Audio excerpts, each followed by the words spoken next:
Perpustakaan Proklamator Bung Karno merupakan unit pelaksana teknis UPT Perpustakaan Nasional RI yang bertugas dalam menghimpun, mengelola, mengembangkan, melestarikan, dan mendayagunakan koleksi perpustakaan. Perpustakaan Proklamator Bung Karno letaknya berdampingan dengan makam Bung Karno. Diharapkan keberadaan Perpustakaan Proklamator Bung Karno dapat meningkatkan rasa nasionalisme bangsa Indonesia dan mewarisi Abi Soekarno. Salah satu ciri khas Perpustakaan Proklamator Bung Karno adalah bentuk bangunan yang menyerupai Candi Penataran.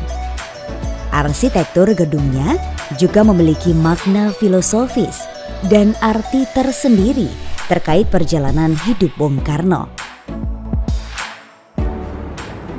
Bung Karno berpesan, jangan mewarisi abunya, warisilah apinya.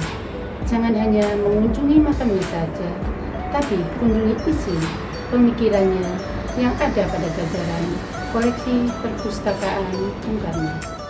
Diresmikan pada tanggal 3 Juli 2004 oleh Presiden Megawati Soekarno Putri. Letaknya sangat strategis, yaitu berada dalam satu kawasan dengan makam Proklamator Bung Karno. Perpustakaan Proklamator Bung Karno adalah perpustakaan kepresidenan, termasuk perpustakaan khusus plus yang bertugas meningkatkan budaya dan peradaban Indonesia melalui pemikiran dan tindakan orang besar, khususnya pemikiran dan tindakan Bung Karno. Perpustakaan khusus plus adalah istilah yang digunakan oleh UPT Perpustakaan Proklamator Bung Karno. Karena selain sebagai perpustakaan khusus yang menyediakan koleksi oleh dan tentang Bung Karno, perpustakaan ini juga mengemban fungsi lain, yaitu fungsi perpustakaan umum, fungsi museum, dan fungsi pelestari budaya. Terwujudnya Indonesia cerdas melalui gemar membaca dengan memberdayakan perpustakaan merupakan visi Perpustakaan Proklamator Bung Karno. Keberadaan Perpustakaan Proklamator Bung Karno diharapkan dapat menjadi salah satu sumber inspirasi pemantapan nasionalisme Indonesia.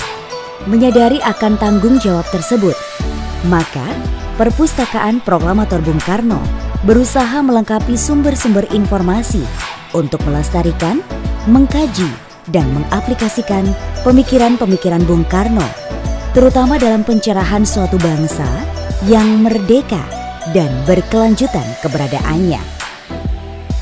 Sebagai sebuah perpustakaan modern, Perpustakaan Proklamator Bung Karno dilengkapi dengan fasilitas penunjang yang terdiri dari ruang seminar, ruang audiovisual, dan amphitheater.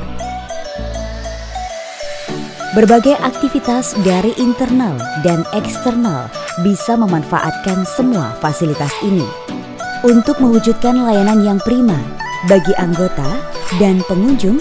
Perpustakaan Proklamator Bung Karno tentunya akan selalu berinovasi dalam memberikan layanan ataupun menciptakan situasi perpustakaan yang nyaman.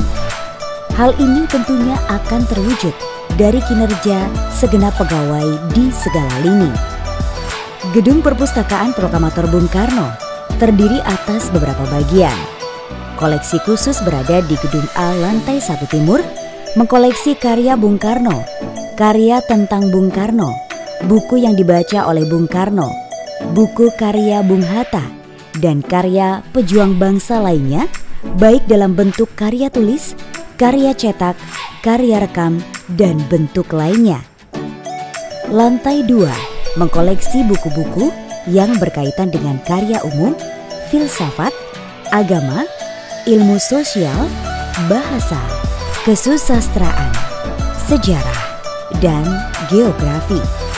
Kegiatan layanan mobil perpustakaan keliling bertujuan untuk mendekatkan layanan ekstensi perpustakaan Bung Karno pada masyarakat, agar masyarakat yang tinggalnya jauh bahkan relatif terpencil dari perpustakaan tetap dapat terlayani dengan baik.